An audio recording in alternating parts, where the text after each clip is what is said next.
Hi, Gaye DeRusso with the Majestic rider. So I'm grazing a horse down by the road. You can hear all the trucks. And I figured I'd do another podcast with annoying noise in the background.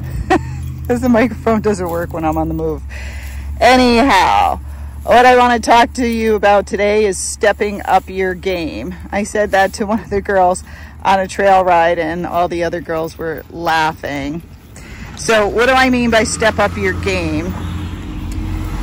There's so many of us that have bought horses, and the horses aren't perfect, of course, or they were perfect when you bought them, and now they're not. Most of that is because you're not keeping up the work that the previous person or trainer put on them.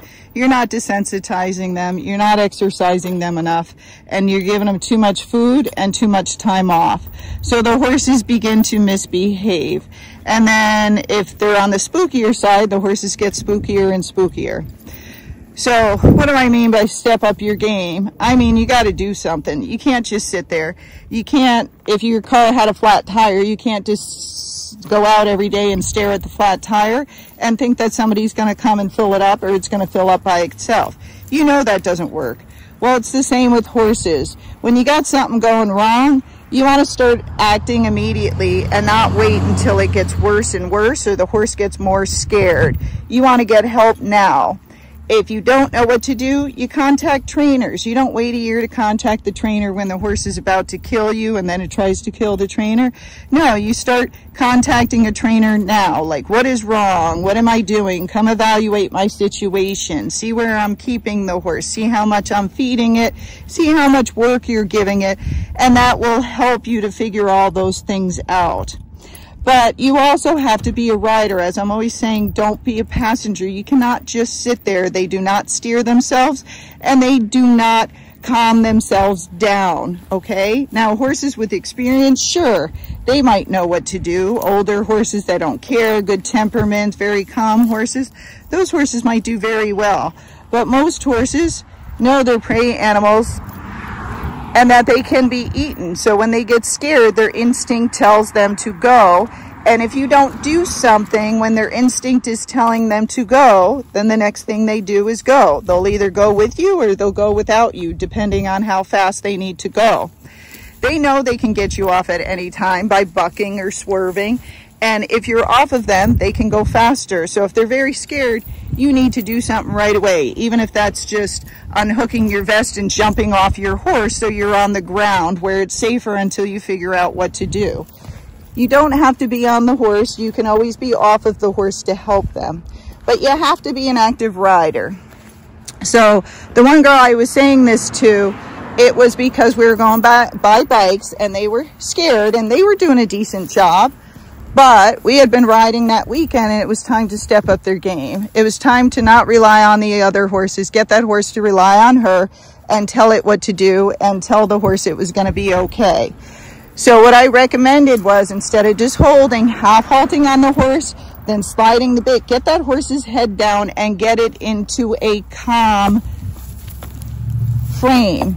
And a calm frame is when that horse's head is down. A excitable frame is when that horse's head is up. That causes more anxiety. Just watch horses in the field. When their head is down, they're eating, they're nice and calm. When their head is up, they're about to run, or they're staring at something because they're not sure if they should run. So the first thing is, you slide that bit, get that horse's head down. Now that won't work on the trail if you didn't teach your horse how to put his head down at home. You got to teach him that first. So when you need that cue, you have that cue to help the horse. Then, if they're getting very scared, you take a deep breath and relax. Talk to the biker. Tell the biker what to do. Don't just freeze and hope for the best. Then, also give your horse jobs to do. So that's kind of multitasking, isn't it? You got to do all those things at the same time, and you got to do it immediately when you see the biker if you know the horse is afraid of bikes. The other thing to do is not just riding it out and riding it out on the trail and hoping for the best, is you practice at home. You get the bike out, or an e-bike, whatever you got to do. You buy it, you use it, and you ride it around that horse. You do it every day, that horse won't care about bikes anymore. You do it with food, that horse usually starts to love bikes, okay? Now, sure, it can still react to that one random biker that's mean, aggressive, or flying by. Don't let that bother you. That's just one, okay? If the horse does a good job with most of the breaks, then he's doing a great job. But you can't expect him to do a good job when somebody's being aggressive. He thinks they're going to get him, and maybe they would, okay?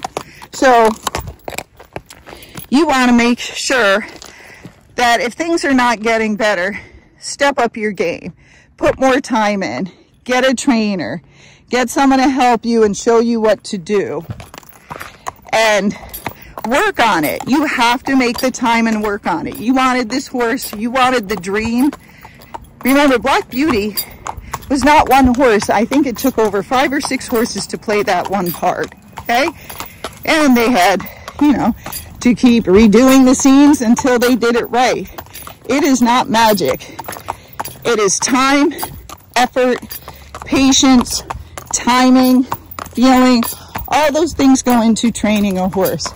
And the more you start to admit, like, I got to step up my game. I got to do this. You'll get there.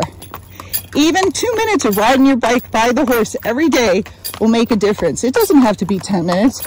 And if you're telling me you don't have 2 minutes, you're lying to yourself. Because I'm sure you have 2 minutes to feed them, 2 minutes to brush them. So skip one of those things, not feeding, and start working with your horse. Make him better, make him braver, teach him cues so you can use those cues out on the trail, and you'll be much better. All right, there you go. Step up your game, people. You can do this.